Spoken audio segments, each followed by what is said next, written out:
It was May 25, 1968, in Newcastle, England.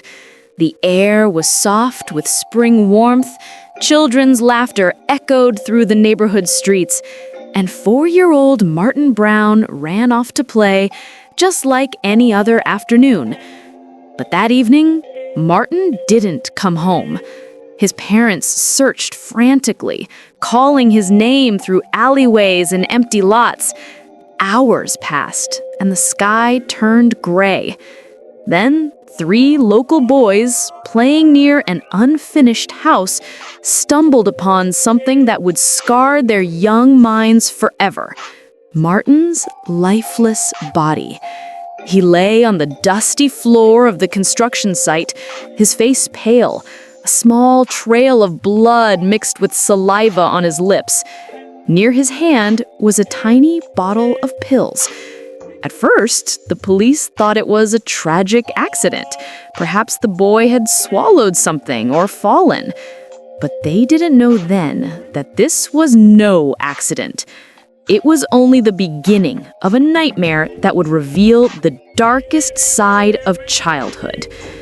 Among the curious children who gathered near the crime scene that day were 2 girls, Mary Bell, age 11, and her friend Norma Bell, 13. Despite sharing the same last name, they were not related. When the police ordered them to leave, they ran to Martin's aunt and told her what had happened, with unsettling excitement in their voices. Soon after, the autopsy shattered the accident theory. Martin hadn't fallen, he hadn't overdosed. He had been strangled. Police had no suspects. But as they searched for answers, Mary's behavior grew stranger. She began following Martin's family, pestering them with questions about the funeral. One day, she went to Martin's home and looked his grieving mother straight in the eyes. "Can I see Martin?" she asked. The woman, trembling, replied, "No, Mary, Martin is dead." Mary tilted her head, smiled faintly, and said, "I know he is. I just wanted to see him in his coffin." A few days later, teachers at a nearby daycare found disturbing notes scattered inside the building. The words were scrawled in childish handwriting, twisted confessions about Martin's death. But police dismissed them as a cruel prank. Still, the town couldn't shake the sense that something was wrong with little Mary Bell. Weeks after Martin's death, life in Newcastle tried to return to normal. But beneath the calm surface, fear quietly grew. Parents held their children tighter, locking doors earlier at night. Nobody wanted to believe that a killer might walk among them, and certainly not one so young. Then came July 31, 1968. 13-year-old Brian Ho, a cheerful boy who loved to play outdoors, didn't come home for dinner. His sister, Pat, searched the neighborhood in panic. She met Mary and Norma, who were playing nearby. When Pat asked if they'd seen her brother, both girls said no, but oddly offered to help search. Together, the 3 of them wandered through the streets.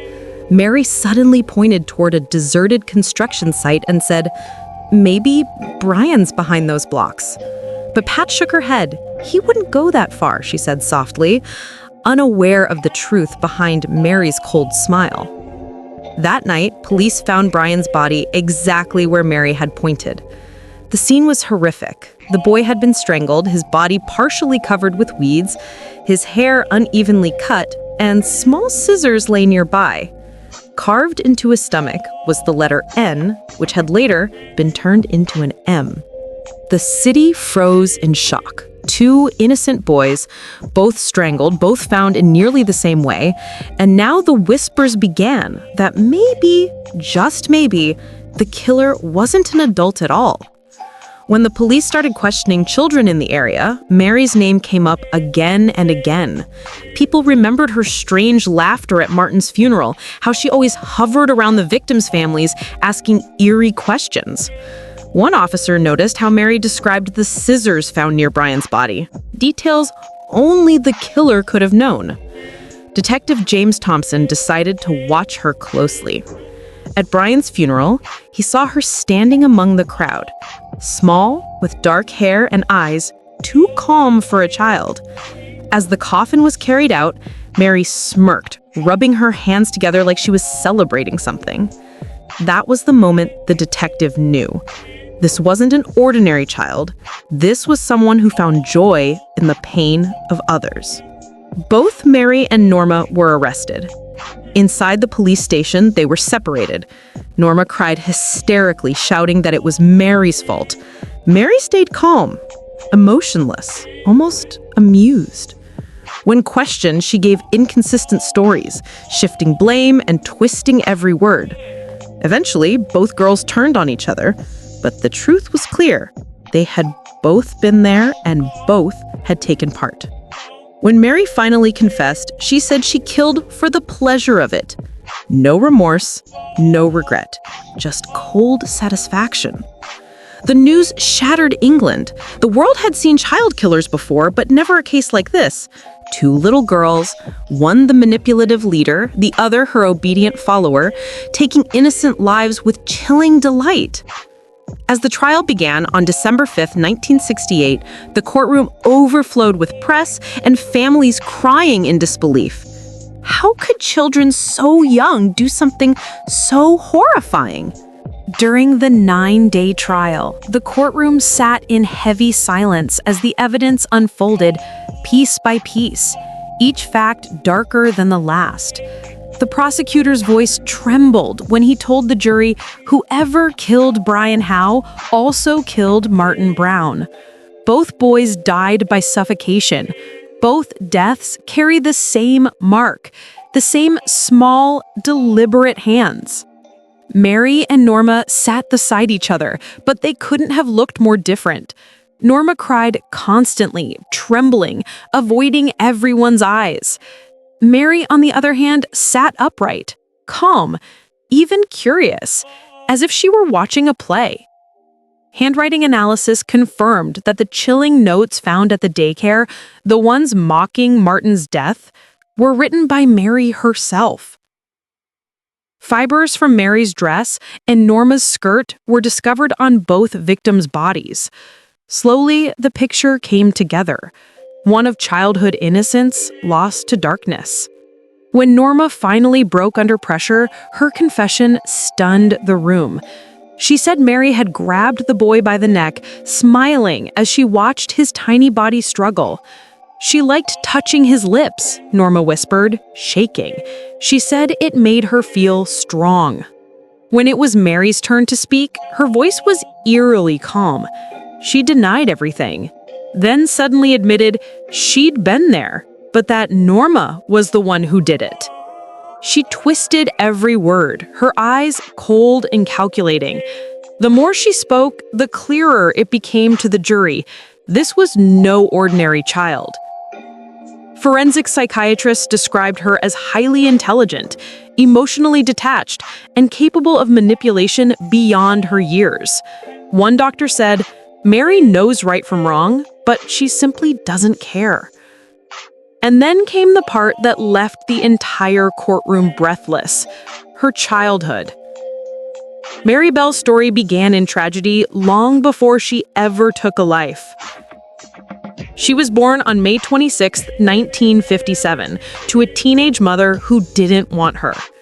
When the nurses handed Betty McCricket her newborn baby, she turned her face away and said, "Take this thing away from me." From that day forward, Mary's life became a chain of cruelty. Her mother, an alcoholic and sex worker, often left her alone or in the care of strangers. When she was home, she beat Mary, screamed at her, and sometimes drugged her with sleeping pills to keep her quiet. By the age of 2, Mary had already witnessed violence, addiction, and neglect. By 4, she was being physically abused, and possibly worse. When she wet the bed, her mother would press her face into the soaked sheets, then hang the mattress outside, in public, to humiliate her. Neighbors remember hearing the little girl cry at night. And one day, Mary fell from a high window, suffering a head injury that damaged the part of her brain controlling empathy and impulse. Some believe she fell, others whispered her mother had thrown her.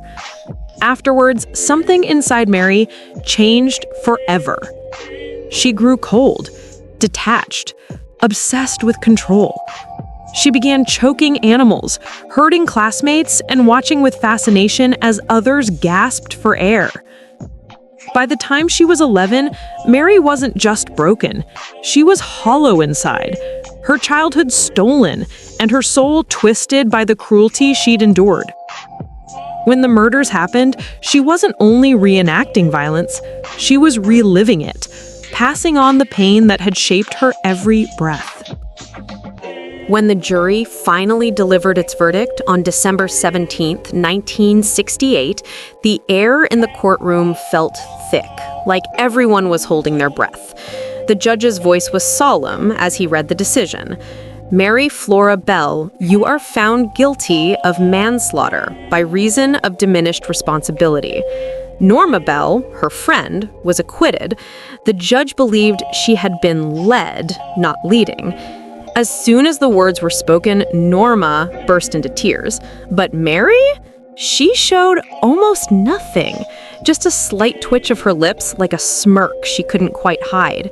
The judge described Mary as a dangerous child, one who knew what she had done, even if her mind was not yet fully formed. She was sentenced to be detained at Her Majesty's pleasure, meaning she would serve an indefinite sentence until experts deemed her no longer a danger to society. At just 11 years old, Mary was taken from the courtroom in handcuffs, her small wrists bound, her eyes cold, staring into the sea of adults who couldn't decide whether to pity her or fear her. For years, she was moved from one institution to another. She learned to read, write, and cook. Some staff said she could be polite, even gentle. Others said her eyes always betrayed something darker, as if she were studying people, not connecting with them.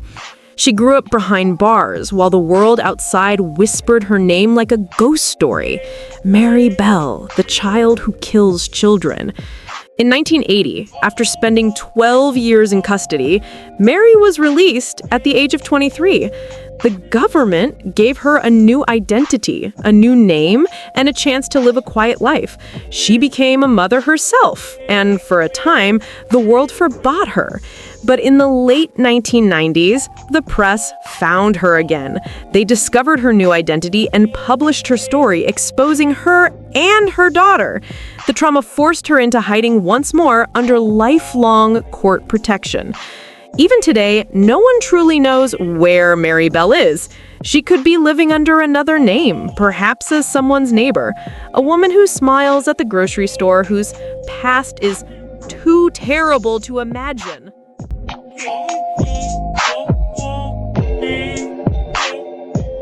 If this story touched you, please like, share, and comment your thoughts below. And if you want to hear more emotional true crime stories, don't forget to subscribe and stay with me. Together, we give voices to the forgotten and hearts to the stories that must be told.